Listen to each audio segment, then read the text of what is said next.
Johnny మాస్టర్ని నార్సింగ్ పోలీసులు కస్టడీకి తీసుకున్నారు. అసిస్టెంట్ కొరియోగ్రాఫర్ కేసులో జానీ మాస్టర్ని 4 రోజుల పాటు విచారించబోతున్నారు. ఇటు జానీ బెయిల్ పిటిషన్పై విచారణ సోమవారానికి వాయిదా పడింది. కొరియోగ్రాఫర్ జానీ మాస్టర్ ను పోలీస్ కస్టడీకి అనుమతి ఇచ్చింది రంగారెడ్డి జిల్లా ప్రత్యేక పోక్సో కోర్టు. దాంతో నార్సింగ్ పోలీసులు జానీని కస్టడీకి తీసుకున్నారు. 4 రోజుల పోలీస్ కస్టడీ అనుమతి ఇచ్చిన కోర్టు కొన్ని కీలక ఆదేశాలు జారీ చేసింది. జానీ మాస్టర్ పై 3rd డిగ్రీ ప్రయోగించొద్దని, అవసరమైతే న్యాయవాది సమక్షంలో విచారించాలని స్పష్టం చేసింది. ఈ క్రమంలోనే చంచల్గూడ జైల్లో రిమాండ్ ఖైదీగా ఉన్న జానీ మాస్టర్ ను కస్టడీకి తీసుకుని తొలి రోజు విచారించారు. మరో 3 రోజుల పాటు విచారణ కొనసాగనుంది. ఈ నెల 28 వరకు విచారించి కోర్టులో హాజరుపరచనున్నారు నార్సింగ్ పోలీసులు. ఆ తర్వాత మళ్లీ చంచల్గూడ జైలుకు తరలిస్తారు.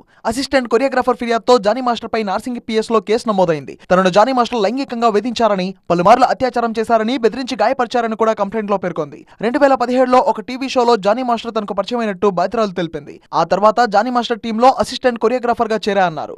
అయితే ఒక షో కోసం జానీ మాస్టర్ తో కలిసి ముంబై వెళ్లగా అక్కడ హోటల్లో తనపై అత్యాచారానికి పాల్పడ్డట్టు వెల్లడించింది. దాంతో కేసు నమోదు చేసి దర్యాప్తు చేసిన నార్సింగ్ పోలీసులు గోవాలో అరెస్ట్ చేశారు. జానీ మాస్టర్ పై పోక్సోతో పాటు అత్యాచారం కేసులు కూడా నమోదు చేశారు. మరోవైపు జానీ మాస్టర్ బెయిల్ పిటిషన్ పై విచారణ సోమవారానికి వాయిదా పడింది.